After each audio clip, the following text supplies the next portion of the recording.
Magandang hapon po sa inyong lahat. Tayo magbabalik dito sa ating nakahiligan po na adlikain na yung mga ulikta ng barya at magbigay ng kanilang mga presyo sa ating mga online selling. Isa naman tayong kolektor guys. Magandang hapon po sa inyong lahat. Ayan. Meron naman tayo kasi isi-sharing na presyo ng coins guys. Ayan. Kaya tayo nandito. Meron naman tayong pag-uusapang barya. Ayan. Ang pag-usapan natin barya guys, kung tawagin nila, ito po ay 50 centimos. Ayan. Ni Marcelo H. Del Pilar. Ayan. Ang dakila natin bayani. Ayan po ang kanyang muka. 50 centimos in... Ayan. 5 sentimo. Pagkatalikod naman guys, makikita nyo ang year. Year ba? Wala. Mano Bird Ayan. Makikita nyo po ang year 1974 guys. Ayan. Nalaglag pa guys. Nalaglag siya sa kanyang lagayan. Ayan. Ayan guys.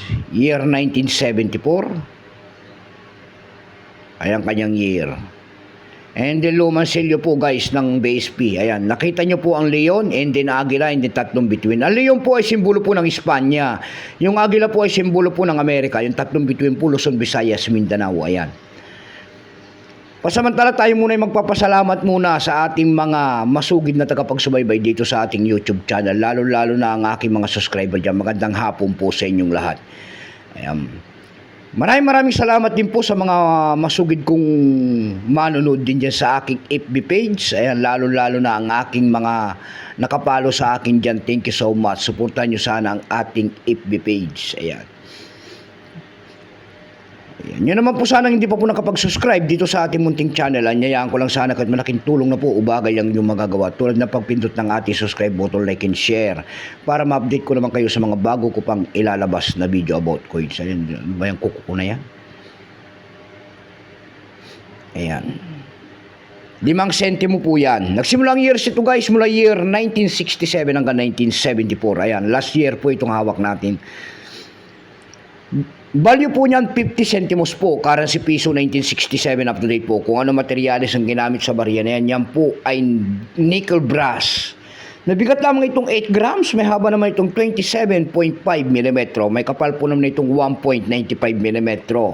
Orientation syempre po ay coin alignment. Itinigil naman ang paggamit sa barya na ito ng Pilipinas noong January 2, 1998. Number NDAS4515, reference number KM-200.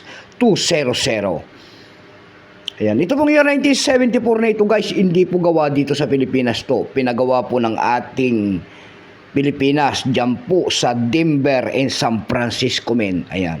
Denver and San Francisco men po itong 1974 na ito. Pinagawa lamang sa ibang bansa. Ito po ay 16%. Ayan. Kung ilang piraso pong ginawa sa barya na yan, pinagawa ng barya na yan ng Pilipinas, ayan, ito po ay 5,500,000 piraso po. May presyo na rin po yan doon sa ating numista. Doon sa ang tinatawag nila po na presyo po, yung kanyang fine po kung tawagin nila ay nagkakahalaga yan ng 25 pesos. Very fine naman ay 25, extra fine naman po ay 28. Dako tayo sa kanyang price doon sa ating eb.com. Sa eb.com guys, meron tayong nakita nakapaskil doon po doon. Nakapaskil po doon, ayan nabubulol na. Nakapaskil po doon na nagbebenta nito ng $11.95. Nasundan yan ng $8 and then yung pinakamababa po ay $5. Dako naman tayo sa Carousel PH. May proof kasi ito guys, dalawang klase yung 1974. Doon sa Carousel PH guys, yung proof nito nagkakahalaga po na 950 pesos. Ayan. Mayroon naman tayo nakita doon 1974 guys, tatlong piraso po, binibenta niya ng 525 pesos. Ayan.